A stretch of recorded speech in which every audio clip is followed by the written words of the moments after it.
देखिए, आज पर्याप्त सबूत मौजूद हैं, न्यूरोलॉजिकल सबूत। ये प्रश्न काफी समय से पूछा जाता रहा है, क्या हम विकसित हो सकते हैं? बहुत से लोग पूछ रहे हैं, क्या हम दिमाग को बड़ा कर सकते हैं ताकि हम बेहतर काम कर सकें, हम ज्यादा समझदार हो सकें, हम बहुत कुछ कर सकें। तो न्यूरोलॉजी से जुड़े कुछ वैज्ञानिकों ने इसे हमें समझाया है। देखिए, अगर आप इस दिमाग की काबिलियत बढ़ाना चाहते हैं, See, if you want to increase the capacity of this brain, one thing is you must pack more neurons. तो एक तरीका है न्यूरॉन्स की संख्या को बढ़ाना। बहुत से बच्चे ऐसे ही पैदा होते हैं, अधिक न्यूरॉन्स के साथ। ये वो बच्चे हैं जो चंचल होते हैं, बहुत बुद्धिमान लेकिन बहुत अधीर और अस्थिर। जैसे ही आज के डॉक्टर उन्हें देखते हैं, वे उन पर कूद पड़ते हैं।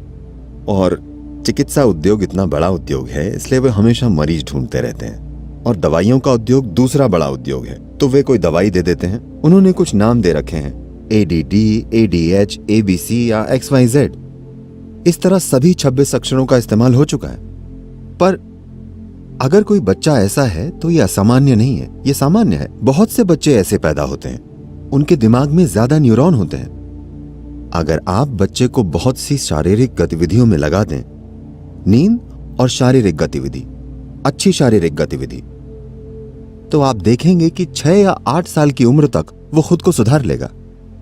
शरीर खुद ये पक्का करता है कि ज्यादा न्यूरॉन मर जाएं और खुद को ठीक कर लेता है। लेकिन अगर उससे पहले आप उसे शांत करने वाली दवाई देने लगेंगे तो हो सकता है जीवन भर वो उस दवाई पर निर्भर हो जाए। ये एक बात है। आपकी दिमागी काबिलियत को बढ़ाने का दूसरा तरीका न्यूरॉन के आकार को बड़ा करना है। अगर आप न्यूरॉन के साइज को बढ़ा दें तो दिमाग की काबिलियत बहुत बढ़ सकती है। लेकिन फिलहाल यहां आराम से बैठे हुए आपकी ऊर्जा के 20% से बड़े हिस्से का उपयोग आपका दिमाग कर रहा है। आपका दिमाग बस इतना सा है, मुश्किल से 2 पाउंड। इतना बड़ा शरीर बस 80% उपयोग करता है, 20% का उपयोग यहां होता है। अगर आप न्यूरॉन का साइज बढ़ाएंगे तो ये इतनी ऊर्जा की मांग करेगा जो शरीर पूरी नहीं कर पाएगा। तो न्यूरोलॉजी की राय यही है। लेकिन 15,000 से ज्यादा साल पहले आदि योगी ने एक बड़ी अनूठी बात कही थी। लोगों ने यही सवाल पूछा था, तो आदि योगी बोले, देखिए, आप अपनी मौजूदा काबिलियत का इस्तेमाल कहीं ज्यादा ऊंचे तरीके से करना सीख सकते हैं अगर आप फिलहाल हो रहे इस्तेमाल की तुलना में इसे देखें। अगर आप ज्यादा से ज्यादा जागरूक होते जाएं, तो आप अपने शरीर और दिमाग का इस्तेमाल मौजूदा तरीकों से कई ज्यादा तरीकों से कर सकते हैं। पर अगर आपको शारीरिक तौर पर विकसित होना है तो यहां की स्थिति कुछ ऐसी है कि सौर मंडल को खुद बदलना पड़ेगा, क्योंकि सौर मंडल कुम्हार के चाक की तरह है। उसने इसे बुना है और ये शिखर तक पहुंच चुका है। शिखर तक पहुंचने की बात हम ऐसे जानते हैं कि अगर आप सौर मंडल की ज्यामिति के बारे में जानते हो तो आपको पता है कि धरती और चांद की दूरी चांद के व्यास का 108 गुना है। 108 times. सूरज का व्यास, वो सब आप जानते हैं। तो अगर आप इंसानी सिस्टम को देखें, If you look at the human system, there are 114 junction points or chakras. तो इसमें 114 मिलन बिंदु या चक्र हैं। सबसे पहले 2 भौतिक शरीर के बाहर हैं, तो हम आमतौर पर उनकी बात नहीं करते जब तक कि कोई मिस्टिकल मकसद ना हो। तो 112, इन 112 में से 4 चक्रों के बारे में आप कुछ नहीं कर सकते।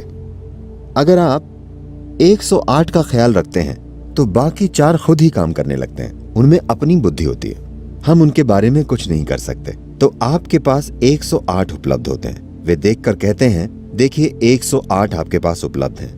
तो सौर मंडल की ज्यामिति कुछ ऐसी है कि जब तक इसका ढांचा ना बदल जाए, आप शारीरिक तौर पर और विकसित नहीं हो सकते। लेकिन उसी चीज का ज्यादा से ज्यादा बेहतर तरीके से इस्तेमाल करने की काबिलियत हमेशा आपके लिए उपलब्ध होती है। तो अगर आप इलॉन मस्क के साथ इसे विकसित करने की इच्छा रखते हैं, नहीं, पर क्या आप इसका बेहतर इस्तेमाल कर सकते हैं? क्या हम हमेशा इसका बेहतर इस्तेमाल करना नहीं सीख रहे, शरीर और मन दोनों का? कुछ लोग बेशक समय के साथ खुद को बिगाड़ते जाते हैं, पर कुछ लोग खुद को सुधारते जाते हैं, है ना? अगर आप इच्छुक हैं तो ये संभव है।